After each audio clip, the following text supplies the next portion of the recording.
And welcome to, incredibly, the 13th Bob Rose Lecture. For 13 years now, it's been an amazing day, and I'm sure today won't be any different. It will be different in one respect, though, because for the first time, Elsie Rose is unfortunately unable to be with us. Of course, wife of the late, great Bob Rose, in which this lecture is named after, so disappointing that Elsie can't be with us today, but we do have an outstanding speaker, and I'd like to welcome him first up. Would you please put your hands together for Essendon champion, Tim Watson.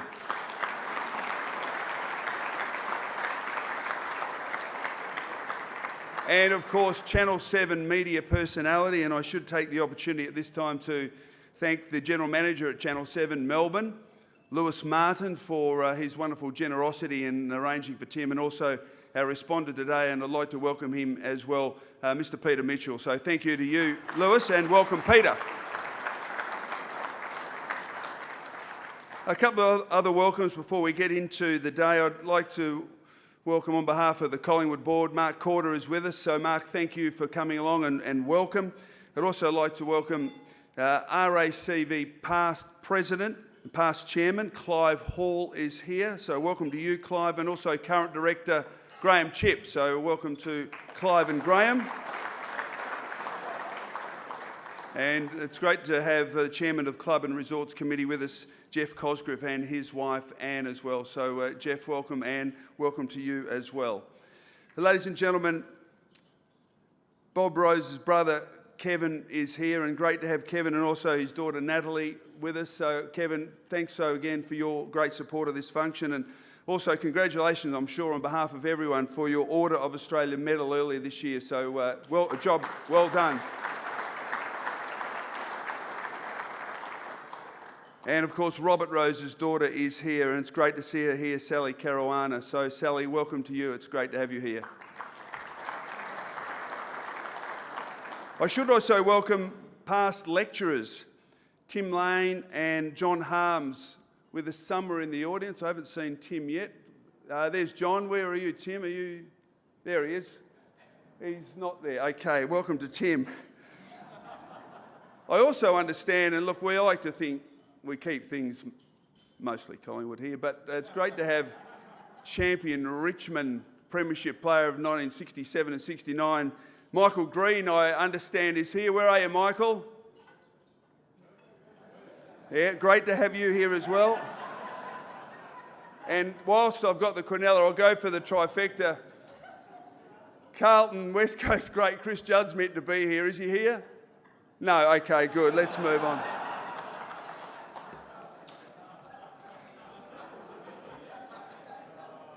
Ladies and gentlemen, for those attending for the first time, the Bob Rose Lecture was created by the CBD Group, a group associated with the Collingwood Football Club, looking to promote the academic and cultural aspects of our great game of Australian rules football. We are fortunate to be able to name the lecture after Collingwood's greatest ever player, Bobby Rose. He was a rare person in football, a man who transcended club loyalties, an icon to all at Collingwood, yet admired by everyone who came in contact with him.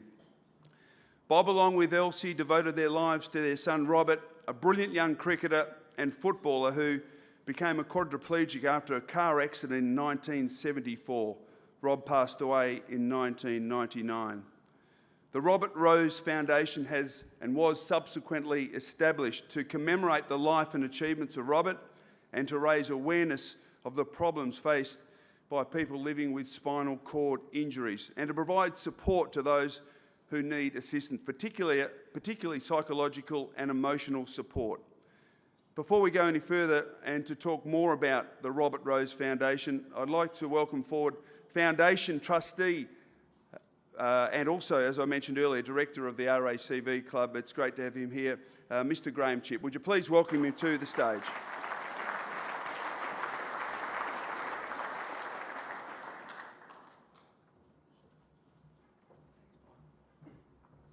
Thanks, Michael. Well, Michael's pretty much described what the Robert Rose Foundation is about.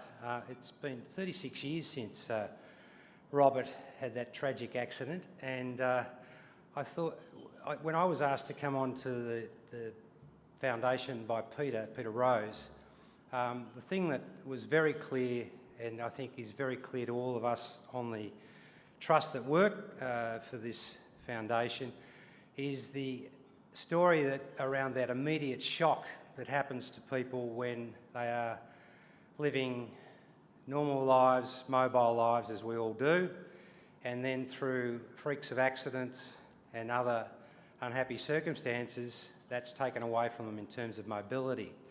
So we've been privileged to see up close and personal impacts of that on people's lives.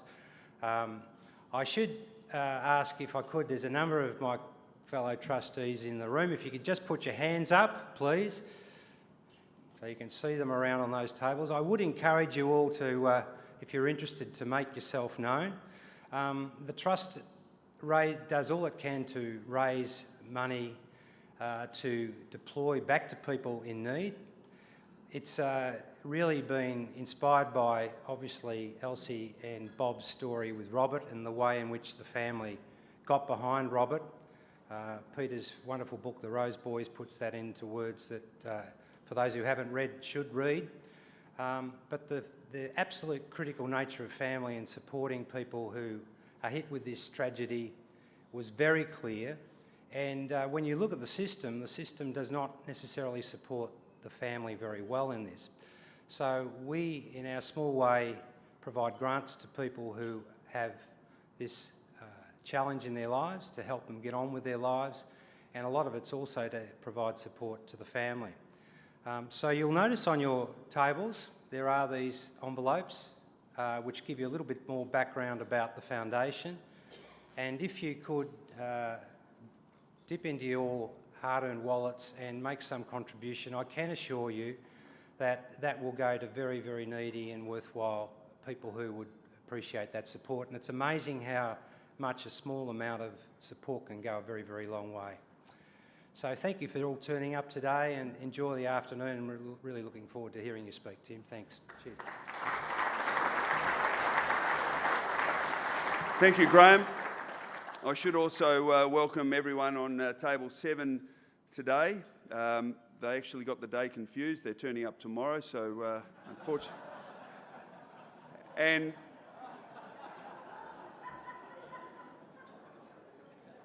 can all stand up at table 7 and no. And can I also, and are there any St Kilda fans in the house? Because there's a couple, because there's also another gentleman that asked to be mentioned. I wasn't inclined to, but he is a big Essendon fan, but he is the father, of course, of young star Jack Billings, and he wanted to be acknowledged. So Graham Billings is with us this afternoon. Welcome to you, Graham.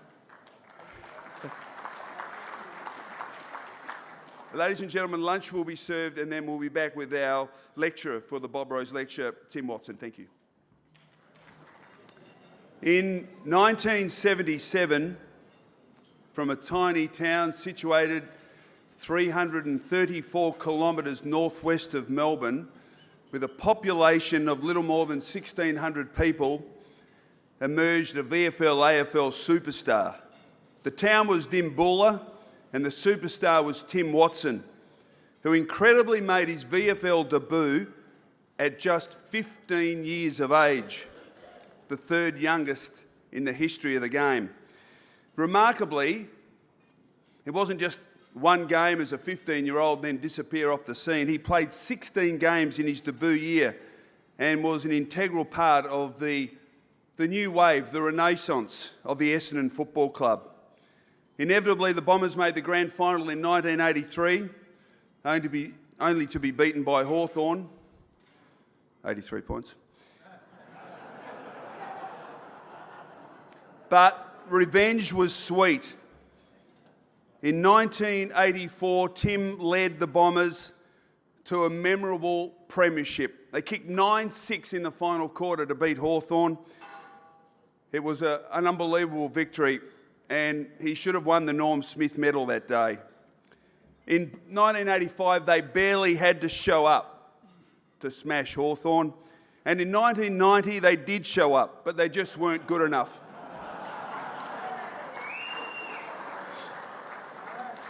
They did manage to kick 5 goals on a beautiful Melbourne spring day, the lowest grand final score in 30 years. Anyway, Tim retired in 1992, only to be lured back in 1993 and promptly won his third premiership with the so-called Baby Bombers. After the 1994 season, Tim retired for good. He played 307 games and kicked 335 goals. He won Essendon's Best and Fairest 4 times, and in 1989 he was appointed captain and won the AFL Players Association MVP, now known as the Lee Matthews Trophy. He also finished third in the Brownlow medal that year and was unlucky not to win. Tim was named the 6th greatest player ever to play for Essendon. That was all in the Champions of Essendon list, and was named Ruck Rover in the Team of the Century. In 1993, he was named Victorian Father of the Year. And on retirement, Tim was snapped up by Channel 7. And apart from a brief coaching stint at St Kilda, which we won't go into right now, he has been at Channel 7 ever since. We now see him on the nightly news on 7 and, of course, commentating our great game. But there's more. His son Joe was drafted in 2002 under the father-son rule, and like his father, has won the Best and Fairest at Essendon. In fact, he's won it 3 times. He hasn't won a Brownlow medal. He hasn't won a premiership, but he has won a Brownlow medal. And I'm sure that the one he'd like to have in his cabinet. Ladies and gentlemen, to deliver the 13th annual Bob Rose Lecture, would you please welcome Tim Watson.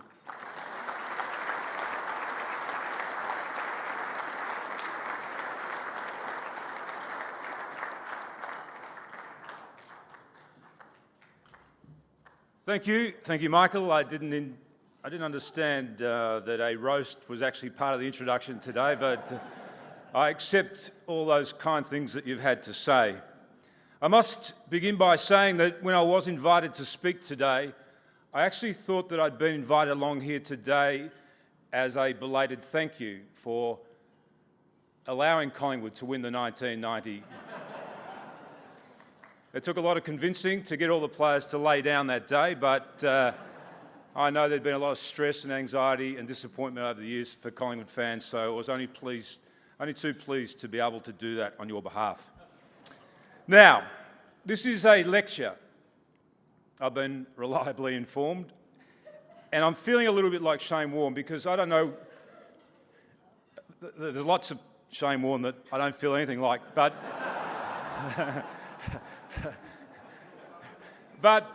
Shane Warne, when he released his book, he said that he's now written as many books as he's actually read. Well, today I will be delivering as many lectures as I have attended in my lifetime. Now, lecture is a powerful word, and I like to undersell and over-deliver. So today I've titled my speech, A Speech That Will Change Your Life. The truth is, and you'll soon learn this as I continue to speak today, that I'm not very bright. My day job doesn't require any intelligence, as Peter Mitchell will testify. We just stare down a barrel and read someone else's words of a night time. Now, I've nearly been doing this for 20 years. It was never on my radar, but I was driving down Beach Road once in 1994, it's going back a while, when my car phone rang. And a bloke on the other end of the line said, and he's here today, by the way, which is extraordinary. He said, "Is that Tim Watson?" And I said, "Yes." He said, "It's David Broadbent here, the director of 7 News." And I said, "Yes." And he said, "We would like to audition you for a job at the 7 Network.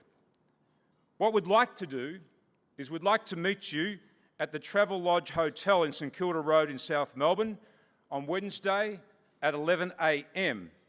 Ask for a room under John Arnold's name and bring a change of clothes." I've always been a gullible young man. I did not query the legitimacy of this until I was leaving on that particular Wednesday and my wife said to me, "What are you doing?" I said, I'm going to meet somebody. And she said, who?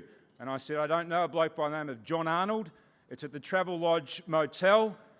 There'll be a room there for us under his name, and I'm to bring a change of clothes. Well, they had a film crew set up there. John Arnold was the cameraman. There was an auto cue. I read some scripts, and then David Broadbent said, I must have been very impressive. He said, the job's yours. Then he said, I said, well, that's going to be difficult. He said, no, it's an easy job. He said, we could teach a monkey to read the auto cue. I struggled for some time, and one day as I was heading to my job, I found a hand of bananas on my desk. Look, I'm a simple man. I had a simple upbringing. As Michael mentioned before, I come from a very small country town by the name of Dimbulla. Dimbulla, the gateway to the little desert, famous for the World Championship Billy Tea making championships of many years ago. Didn't catch on. I loved footy as a kid. And my earliest memory, and this is not to inflict any pain on anyone here today, but in all seriousness, my earliest memory of football was a black and white TV set flickering in the background post the 1966 grand final. But as a family, we were a family of Tigers. Dad barracked for them, so the rest of us followed. On Saturdays, as kids in the country, we played football. On Saturday night, we watched the replay. And on Sundays, we watched World of Sport. Now, my mum, we would have to go to church every Sunday. Mum would put the lamb roast on at about 9 o'clock in the morning. At 12:30, after we got home from church and we all settled, she'd take the lamb out of the oven.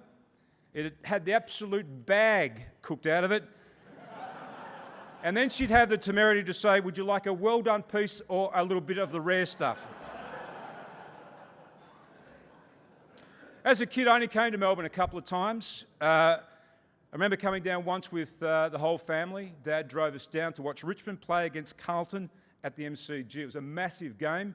Being country people, Dad thought that we would just be able to arrive at about 2:10 and park the car outside the MCG. We couldn't get a car parked, so Dad said, look, let's forget about this. We'll go down to Luna Park. Couldn't get a car parked down there. So we hopped in the car, and Dad said, why don't we just listen to the game on the radio on the way back to Dimbulla? You know, my dad, he was all about sportsmanship. My dad is a great man.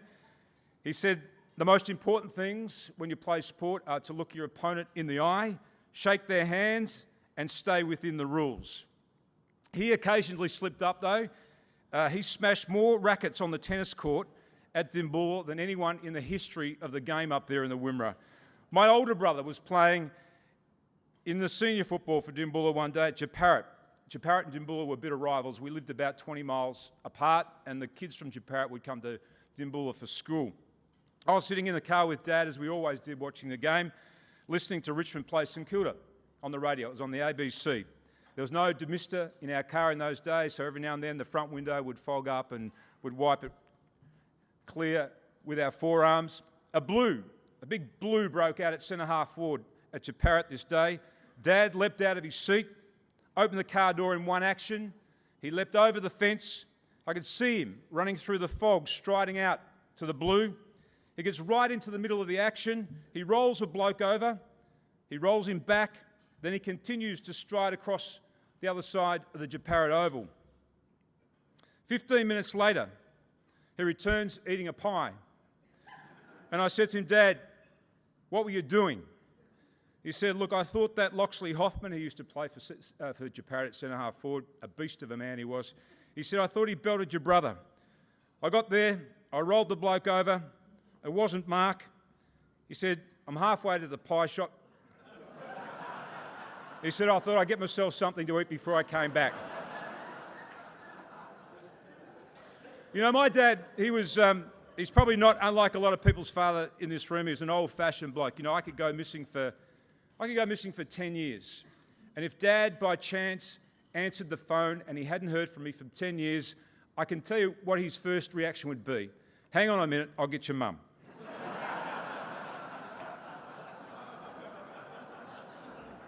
My first game, I mentioned before we're a family of Tigers. My first game was against the Richmond Footy Club. Can you believe that? As a 15-year-old, I'm playing against the Tigers. Mum and Dad, Well, the truth be known, I was still half barracking for Richmond when I played this game on this particular day. All of my childhood heroes were out there playing. Dad and Mum came down and picked me up. I was living with a committeeman by the name of Barry Keane in West Essendon. They came down and picked me up. We headed out to Waverley Park, which was a big trip in those days. And Dad did not say a word to me. So I'm about to play my first game. He has not said one word to me. We navigated our way out to Waverley Park, parked the car, the Holden. Dad's always been a Holden man. Went to the boot. I grabbed my bag out. Dad followed to the boot, out of earshot of Mum, and I thought, here's that conversation. I've never heard my dad say that he was proud of anything that I've done, but I thought, hang on, he might actually say something here. So I'm standing there with my bag ready to go, thinking, here's the speech coming. And he said to me, I've barracked for Richmond all my life. I brought you up to be a Tiger. If the game gets tight today in the last quarter, I want you to remember that you're a Tiger too.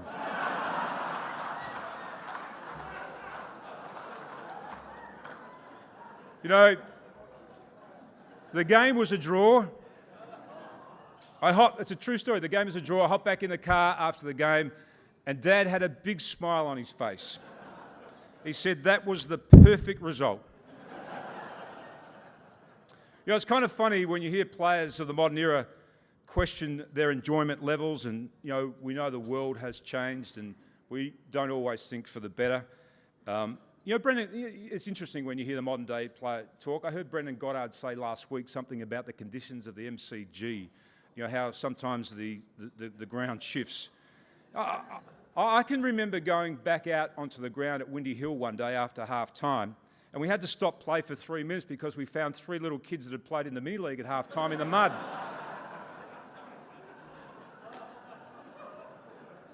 In 1980, my life changed dramatically. In 1980, Kevin Sheedy was appointed the Essendon coach.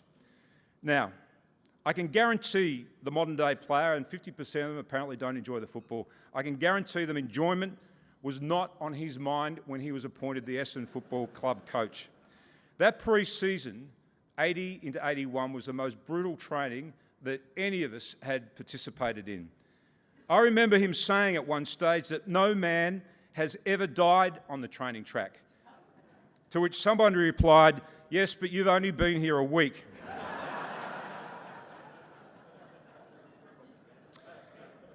His response to everything was more training. But we all now know that he revolutionised the game. He was the first full-time coach, Kevin Sheedy, back in 1980-81. He had the footballs out before Christmas. Can you believe that? That somebody had the temerity to actually bring the footies out before Christmas. We trained 4 nights and 1 morning from October onwards. Friday mornings we trained at Richmond running track, which is opposite Gosh's paddock. Training began 6 a.m. sharp. No lateness was accepted. Blokes were so scared of him that some of them arrived at 5:30. Others just came straight from whichever nightclub they'd been to the night before.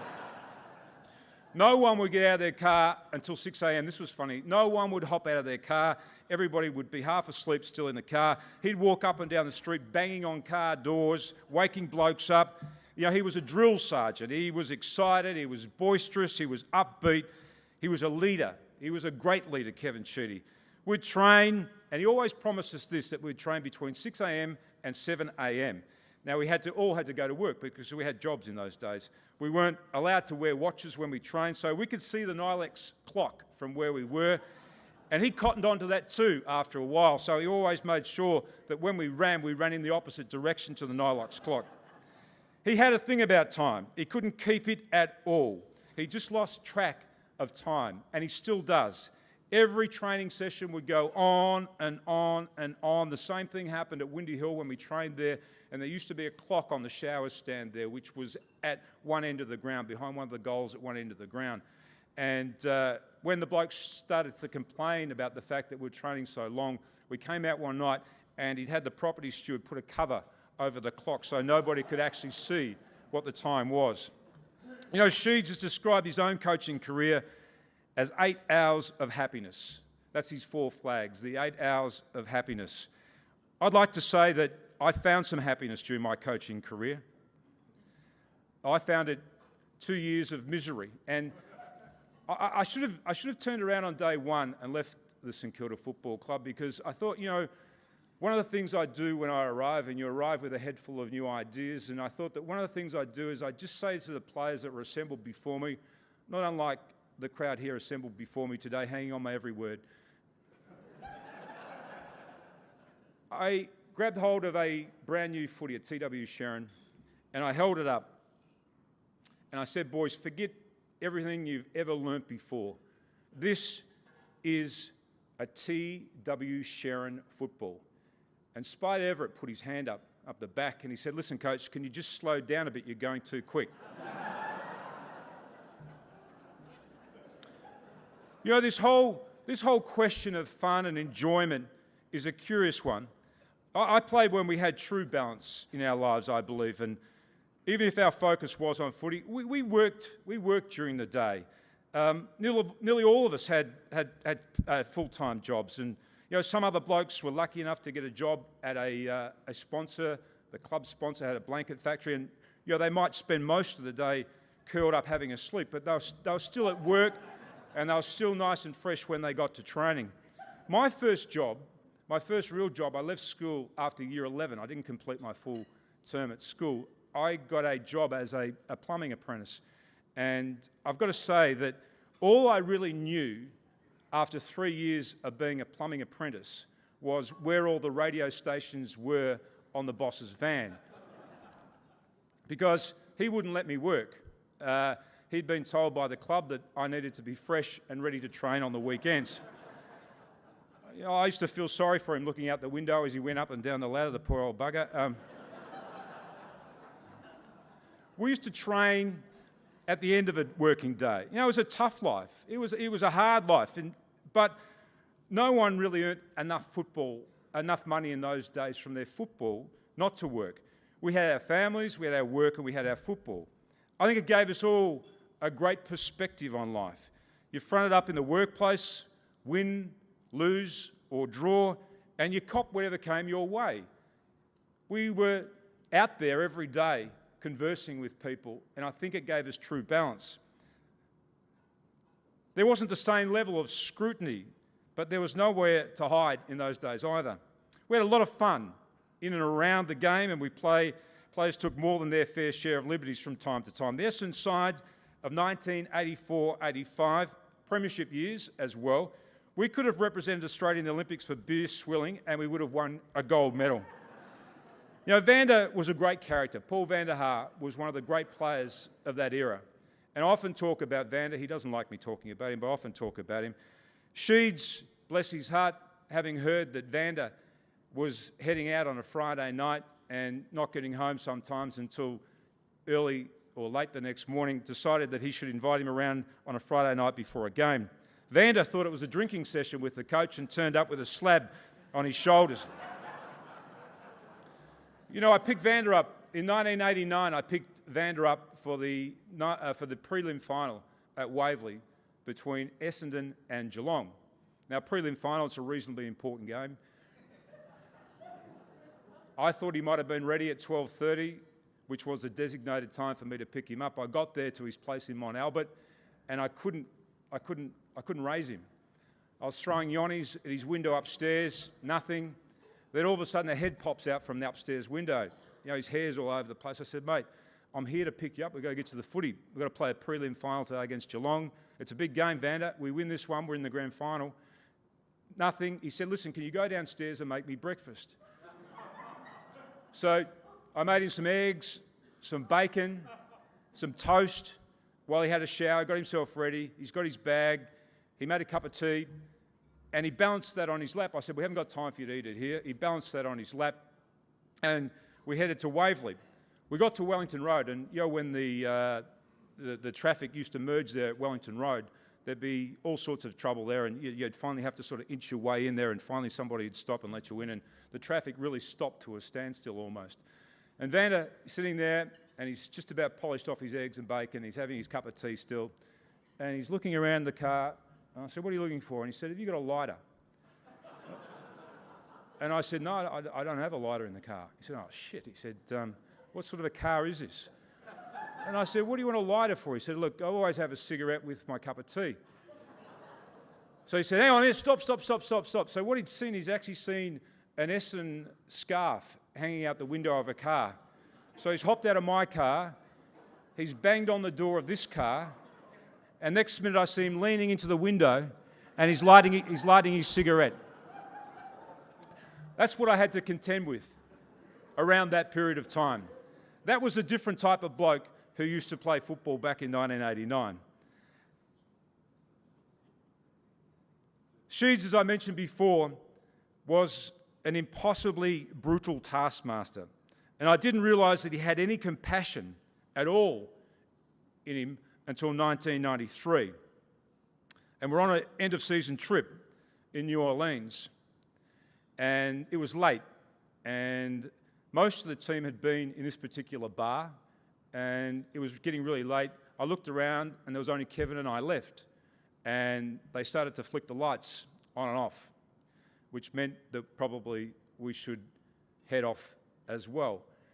So they kicked us out into this dark street in New Orleans, and Kev, who had a couple, maybe 3 bottles of red wine, he was a bit shaky on his feet, and he said, "Watson," he said, "where's our hotel?" And I said, "Look, I don't know, but we'll sort of point ourselves in this direction, see if we can't find it." So we're wandering down this dark street in New Orleans, and he puts his arm around me, and he said, "Watson, sometimes coach falls in love with his players."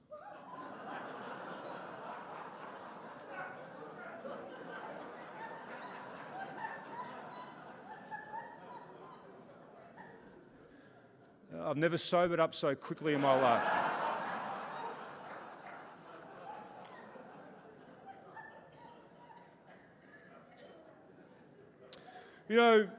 Around 2002, it was around 2002, if you can remember back, I think our game changed forever for the players. Now, this was around the time that footy officially became a job, a 9-to-5 type job.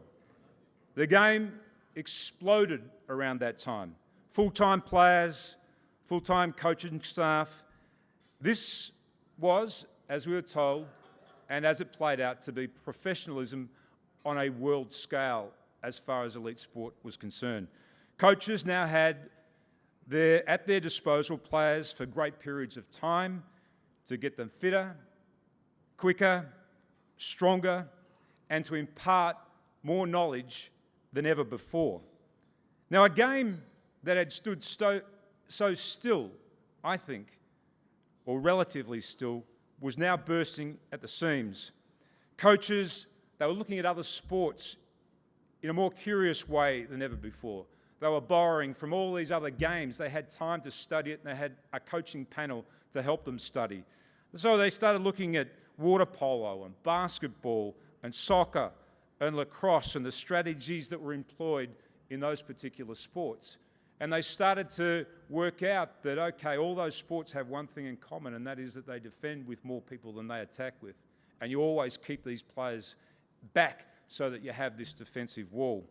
The fan engagement grew at a similar speed. Players were now rivaling celebrities as far as popularity and recognition goes. With its growth came an acknowledgement through the media that also meant that they started to see AFL players as more newsworthy and great newsmakers than ever before. Stories featuring AFL players became big news, and that's still to this day, as we can all recognise. The once cosy relationship that the media and the footballers had shifted as this new media, with all these new participants, had this insatiable appetite for any news featuring AFL players. And once where they had this relationship and almost this understanding, it was almost like a gentleman's agreement in some ways, all of a sudden the players became hunted. Added to that, was the explosion of social media too, that we all are trying to get our heads around. I sat down with a current coach in October last year over dinner, and I asked him, what's the biggest issue confronting you as a coach right now? And I was staggered when he said, my players' participation in social media. He said that takes up so much of our time in terms of issues. The invasiveness of it has led to all sorts of issues, of minor anxieties with players to some more extreme anxieties, including depression. In 1977, which is a long time ago now, I began playing. 2 games were televised. Parts of 2 games were televised every weekend. Every game is now live, and if it's not watched by people, they follow it online, sometimes in abbreviated form via Twitter conversations.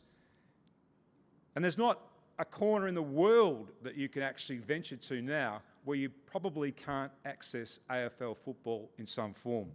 Everyone has a camera on their phone. Everyone is an amateur commentator. There are footy blogs, as we know, interactive sites, radio stations like the one I work for, SEN, that pretty much talk footy 24 hours a day, 7 days a week, always inviting ideas, always inviting views. Players' performances are dissected like they have never, ever been before in the history of this game. Every component of their game and what they do is pulled apart. There is no turning back, in my view, for this. But I'm pretty sure if I was playing today, I wouldn't enjoy football in the same way that I did when I played back and started in the 70s. I said to this coach, what do you do about it? He said, well, you can't shut it down. It's impossible to shut it down because it's social media. And for a young player today, and for anybody that has young children as well around that age, it's like cutting them off from the rest of the world. It's how young people access their information today. So it is an enormous problem that exists out there in AFL football. The greatest challenge, though, the game appears to be facing right now is not, I don't think, the players' enjoyment. I think it's the fans' approval of the way the game is played. You know, in recent times, we've had a lot of different suggestions about how to improve the game as a spectacle. And that's important because whether you like it or not, AFL football is entertainment. It's an entertainment. And people have choices. We've got more choices. Our kids have more choices than they've ever had before. And if we don't have our game being entertainment and capturing their imagination, then they'll move to something else. They'll find something else that entertains them.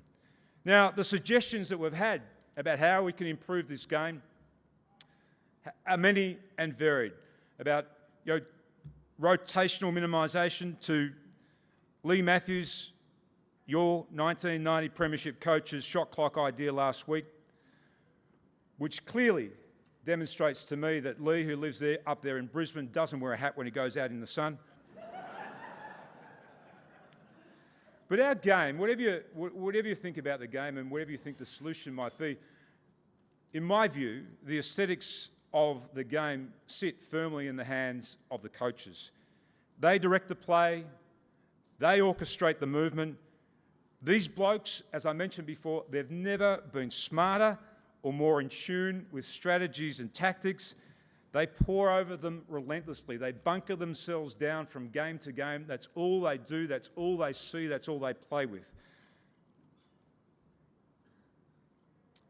I think you'll all agree that you defend, you need to outnumber the opposition. I mean, that's just a pretty basic concept, which is why our game often resembles something that you go and watch at the park with underage kids playing.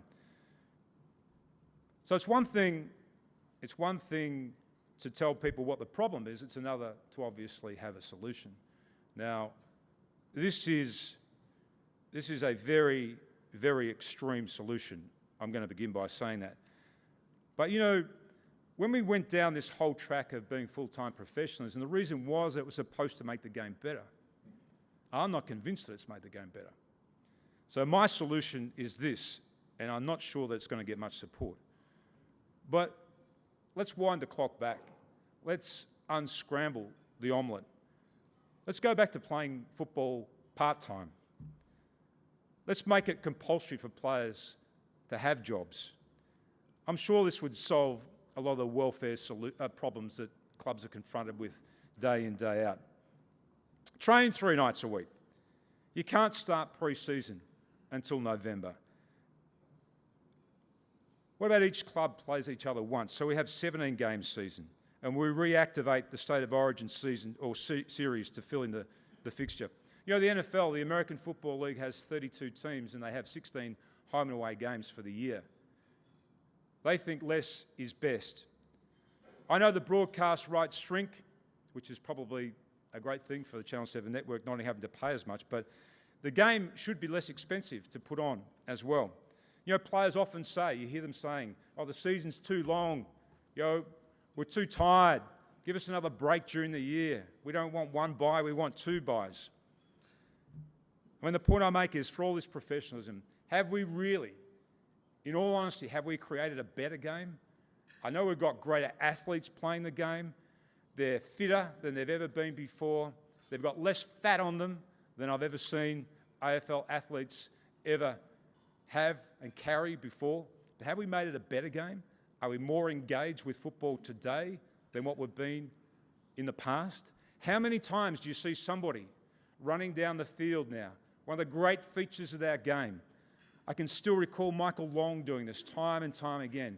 Running down the field, bursting, the side, the anticipation, the excitement is building. He's running, he's bouncing the ball. 1, 2, 3, and then he has to stop. Why is he stopping? There's no one there. He looks up. Where's he going to go now? The coach says you cannot release the ball until you release it to a player. So he stops because he's gone so fast, everyone's behind him. He stops, now he waits, and then he delivers the ball, and all that excitement, all that pent-up exhilaration is lost. I'd like to see some of those things come back to our game. Now, of course, and I'll end by saying this, of course, this is not going to happen because it's impossible for something like this to take place. But I really think, in being serious, that is probably the only way we'll ever return to what we all, or many people in this room, grew up watching. And of course, the AFL would have to shrink itself, and there's not too many organisations out there that will vote to do away with their own job, and it is such a huge organisation now as well. I don't think that's going to happen. I'm not sure anybody is going to walk away from this luncheon today believing that I've solved the problem of AFL football.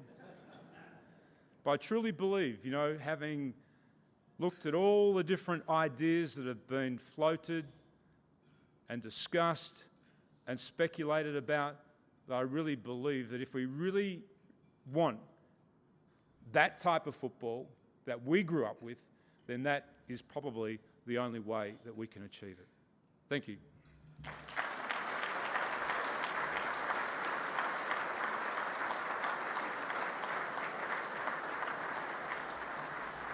Ladies and gentlemen, Tim Watson.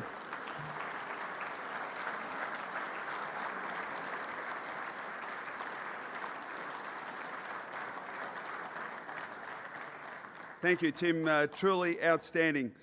And ladies and gentlemen, to respond, the face of Channel 7 News, and he just told me that he's actually Tim's boss, Peter Mitchell. Incredibly, just hold your applause for a second. Incredibly, Peter began work at the Nine Network in 1977, the very same year that Tim made his debut for Essendon. In those days, he was a sports reporter covering all the sports, football, golf, tennis, the Commonwealth Games. Then he became, in 1982, a general news reporter and covered many major stories, including the horrific Ash Wednesday bushfires in 1983. In 1987, Peter joined the Seven Network and became weekend news presenter. He had to wait 13 years, but in 2000 he became Channel 7's solo weeknight presenter. His journalism experience has also included writing a weekly column for the Sunday Herald Sun and even published a book, a biography of one of our greats, golfing legend Peter Thomson. And one thing you probably didn't know about Peter is that he is an accomplished singer. In fact, in the early 90s, he sang a Beatles cover track called Baby You're a Rich Man, I'm sure familiar to all of you, in unison with Daryl Braithwaite and James Rain. Most importantly though, ladies and gentlemen, he's a big Collingwood fan. Please give him a big welcome. Peter Mitchell.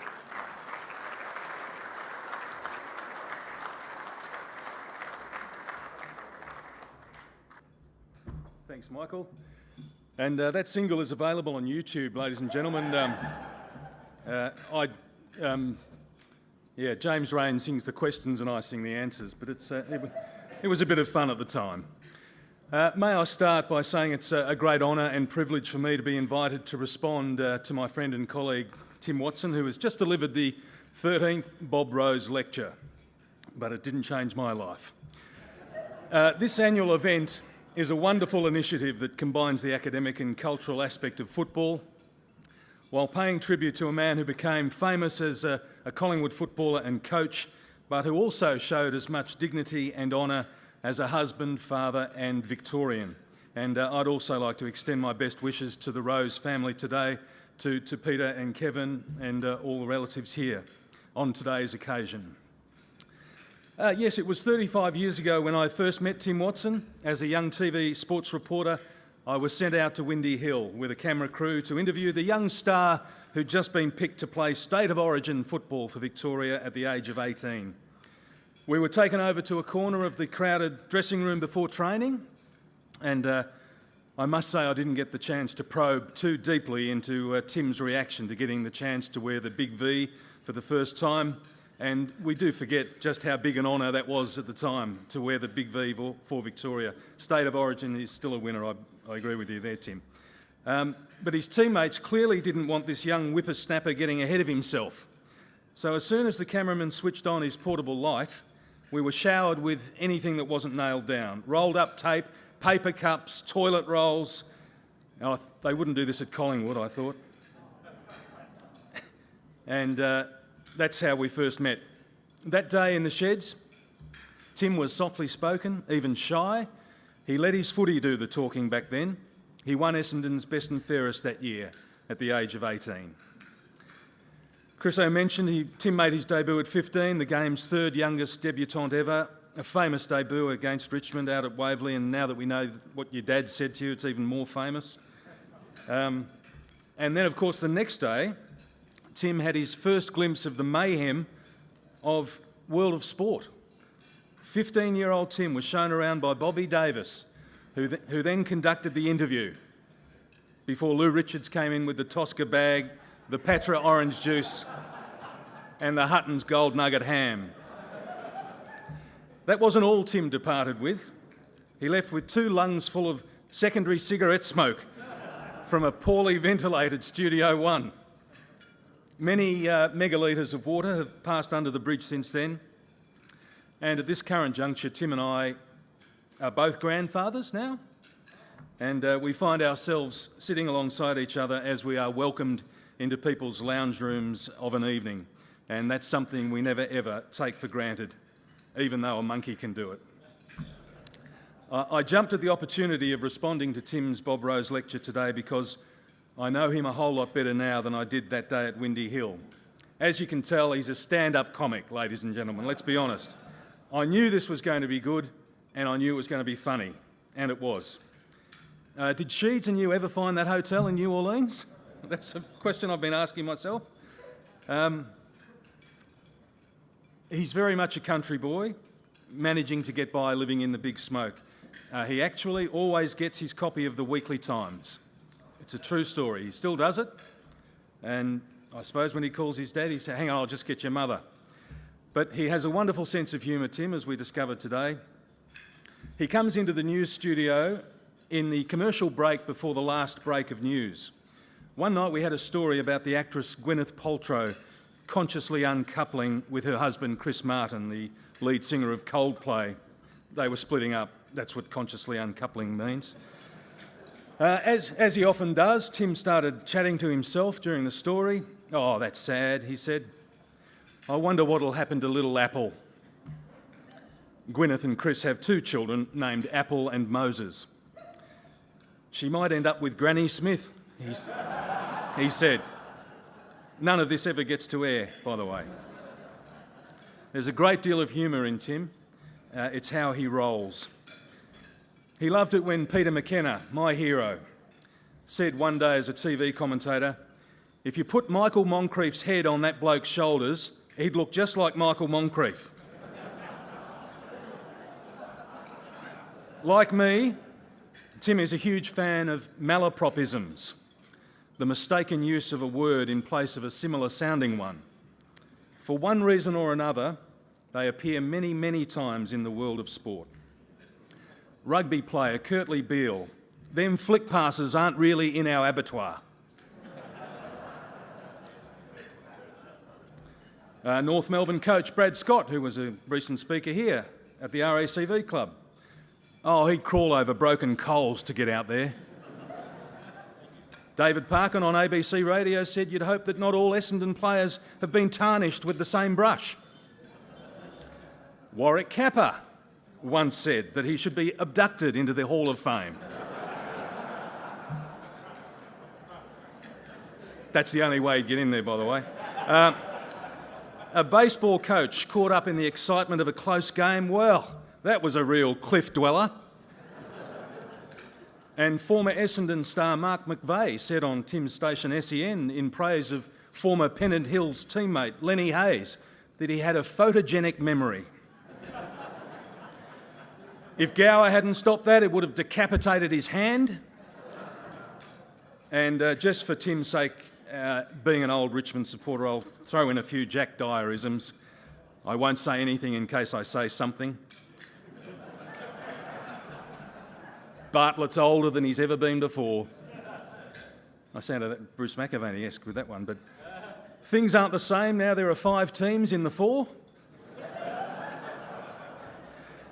He's tackled strongly by tack. Work that one out. He's put the game beyond result. Bamblett made a great debut last week and an even better one today. And praising a player's use of either side of his body, it's a great advantage when you're amphibious. As we know, Tim is not only a great storyteller, like the one he didn't tell today, but how he became the coach of St Kilda by getting a lift home from the Brownlow medal one night with Bill Cannon and Andrew Plimpton, and Bill stopped to get petrol. That left Tim and Andrew to chat in the backseat of the car, and that's exactly how he became coach. He's not only an Essendon legend who's also a great storyteller, he's part of one of the most famous father-son combinations the game has ever seen.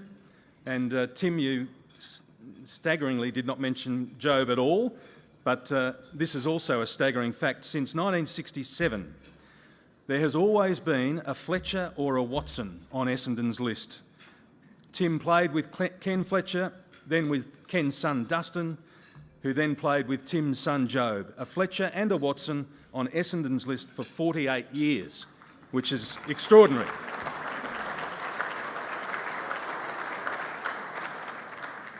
Tim spoke about how football at Essendon was not meant to be fun, and Sheeds was a hard taskmaster. No, the fun is for us in the stands. Fun is meant to be for the fans. Everyone, we know, every club wants the ultimate success, but as we know, there can only be one winner. In Bob Rose's day, the odds used to be 1 in 12. Now it's 1 in 18. Premierships are even harder to win. How much more suffering can Doggies, Saints, Demons and Tigers fans be put through? It's no wonder Melbourne treats the Queen's birthday match like their grand final.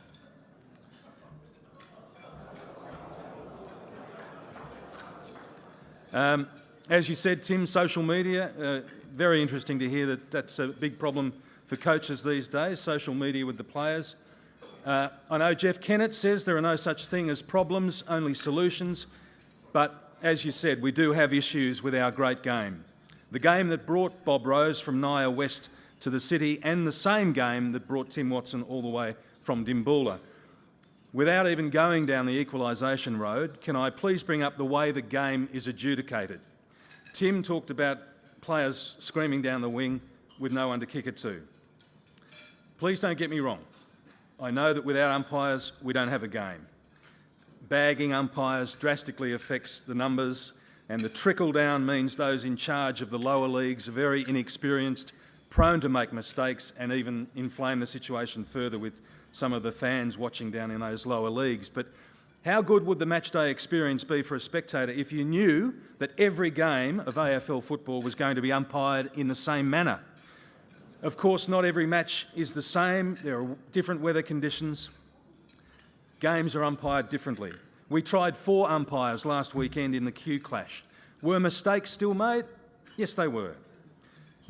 I'm only bringing this up for my research purposes, but was the second half of the 2011 Grand Final between Geelong and Collingwood umpired differently to every match that went before it that season? I say yes, and not only because Collingwood lost.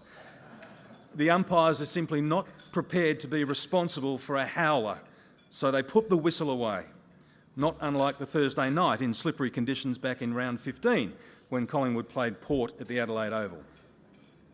I think it was one round this year or last they decided they were only going to pay the obvious ones. Isn't that what they're meant to do? I know it's down to human decision-making, and umpires or referees in all sports sometimes get it wrong, but in the AFL there just has to be more consistency as far as that's concerned. In my humble opinion, it's a blight on the game to constantly see, at so many ground contests, a group of players in a circle, all with their arms outstretched, urging the umpire to blow his whistle. It happens all the time. That number should be counted in the stats too, I believe. I'll jump off the soapbox now, and I'd like to finish with a father-son combination that stands out for me. It's not the Tim and Job Watson one, or even the Bob and Robert Rose one. It's the Bob and Peter Rose one.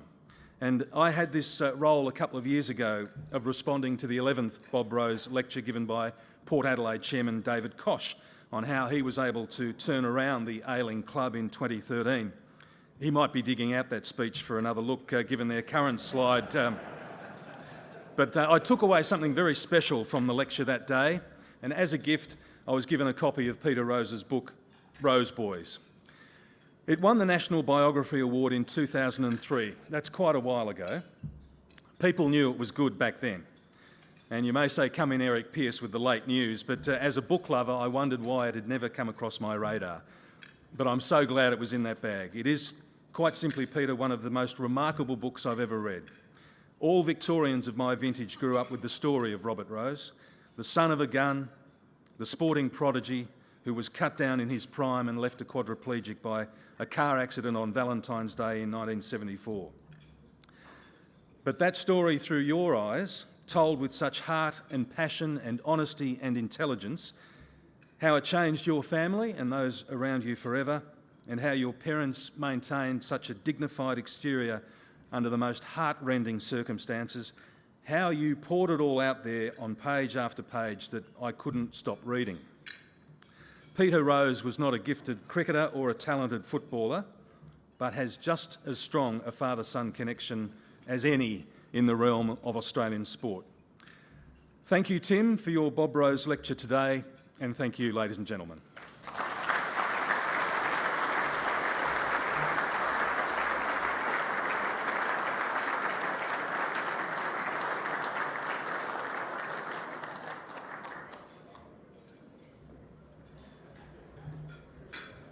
Thank you, Peter. Look, all that remains is for us to officially thank our speakers today. I do have a late bulletin though, Tim. I think you have changed our life today because the late mail is Michael Christian has had to leave the meeting. He's off to a rules of the game committee discussion. It's a truth. And I have a feeling he's got some good input today on what to do. So thank you very much, Tim. We have a presentation, you could stay seated. We've got a presentation for both you and Peter. There is a selection of books that Peter Rose has personally selected, curated for you. No doubt there's some goodies and a nice bottle of something to enjoy. Fantastic presentation, Tim, and great response, Peter. Thank you very much.